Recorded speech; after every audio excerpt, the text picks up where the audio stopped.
News हैं जिन पे रहेगी हमारी नज़र, पर सबसे पहले समझ लेते हैं कि ग्लोबल बाज़ारों से किस तरीके के संकेत मिल रहे हैं, क्या कुछ सेटअप वहाँ पे देखने को मिल रहा है।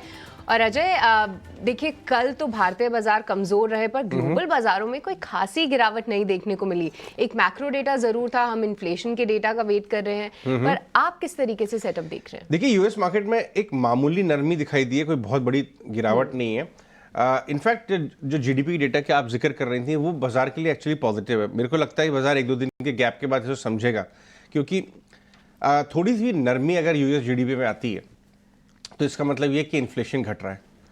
अभी क्या हुआ है कि बाजार थोड़ा सा नरम हो गया, लेकिन जो पीसीई डेटा आएगा थर्सडे को, हम फ्राइडे को रिएक्ट करेंगे उस पर, वो एक्चुअली वो डेटा होता है जो फेड रेट के मामले में ध्यान रखता है, जिस पे अगर वो नरम होकर आया, जिसकी उम्मीद है 0.3% लोअर होगा, तो बाजार आई थिंक रिबाउंड कर जाएगा। अगर उससे ज़्यादा गड़बड़ी हो जाती है, उसमें नरमी नहीं दिखाई देती है, इतनी उम्मीद करके चल रहा है बाजार, तो शायद थोड़े वक्त के लिए बाजार में दिक्कत हो सकती है। लेकिन देखिए, यूएस मार्केट और ग्लोबल मार्केट में आपको एक खास बात मैं बताऊं कि एक तरफ तो बाजार हल्का सा नरम हुआ, लेकिन बिटकॉइन जो है वो ऑल टाइम हाई की तरफ जा रहा है।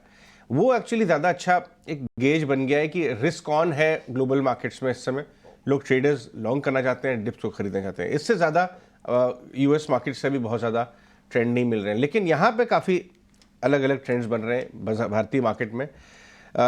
खास बताऊँ मैं आपको कि पहली बात तो ये कि एक तरफ तो सुस्त ग्लोबल मार्केट्स बाजार के ऊपर थोड़ा सा प्रेशर बना सकते हैं, दूसरी तरफ अगर आप देखें सीरीज़ का अंत हो रहा है आज। ये जो है नेगेटिव सीरीज़ है, कम से कम 2 से 3 पॉजिटिव सीरीज़ के बाद पहली नेगेटिव सीरीज़ हुई है, यानी कहीं ना कहीं टिपिंग आउट दिखा रहा है बाजार। 22,300-400 पॉइंट का जो लेवल है वो काट नहीं पा रहा है, क्रॉस करके ऊपर नहीं जा रहा भाई, क्योंकि नए ट्रिगर्स नहीं है।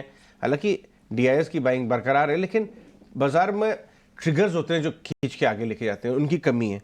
इनफैक्ट ट्रिगर तो छोड़िए, ट्रिगर नए आ रहे हैं नीचे की तरफ के। कई दिनों से हम बहुत सारे स्ट्रेटेजिस्ट और फंड मैनेजर्स आपको लेके आ रहे थे, और एक बात एकदम कॉमन नज़र आ रही थी उन सब में, वो ये कि साहब mid cap small cap end of the market हो गया है थोड़ा सा एक्सपेंसिव।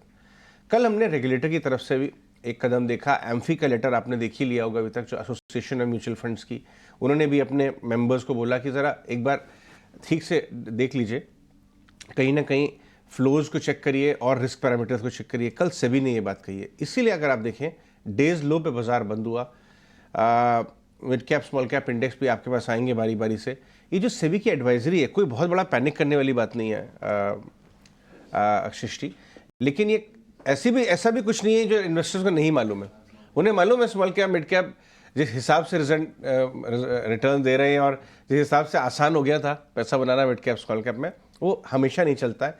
लेकिन क्योंकि हमारे बहुत ही जिम्मेदार रेगुलेटर्स हैं, उन्होंने एक एडवाइजरी म्यूचुअल फंड्स को जारी की है कि साहब एक बार देखिए फ्लोज कितने आ रहे हैं, थोड़ा रिस्ट्रिक्ट करना हो तो रिस्ट्रिक्ट करिए।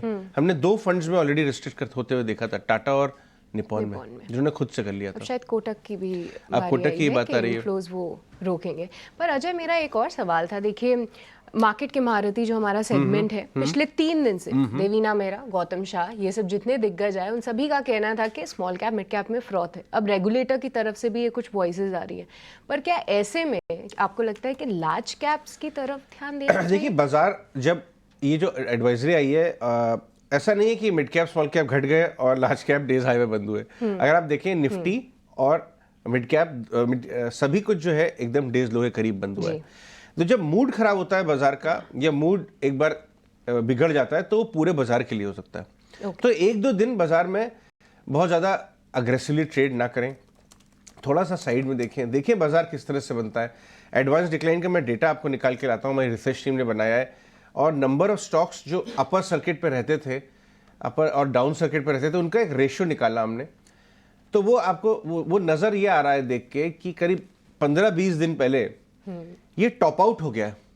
आप खुद काफ़ी व्हाट्सएप ग्रुप से होंगी, आपने देखा होगा रॉकेट दागते रहते थे लोग, अरे मेरा स्टॉक अपर सर्किट पे चौथे दिन रॉकेट दग रहा है। उस समय जो है थोड़ा सा चला गया है अब, क्योंकि अब number of stocks on upper circuit और number of advance in small cap mid cap, वो उनमें कमी आ रही है, वो कहीं ना कहीं पीक आउट हो गए, और वो साइकिल्स में चलते हैं। Small cap mid cap one sided नहीं चलते हैं। तो हो सकता है कि नियर टर्म में बाजार का रुझान वो लार्ज कैप या लार्ज मिड कैप्स की तरफ रहे, और इस लिए मैं अपने व्यूअर्स को थोड़ा सा केयरफुल रहने का दूंगा, एक बार एडवाइस दूंगा। उसके बाद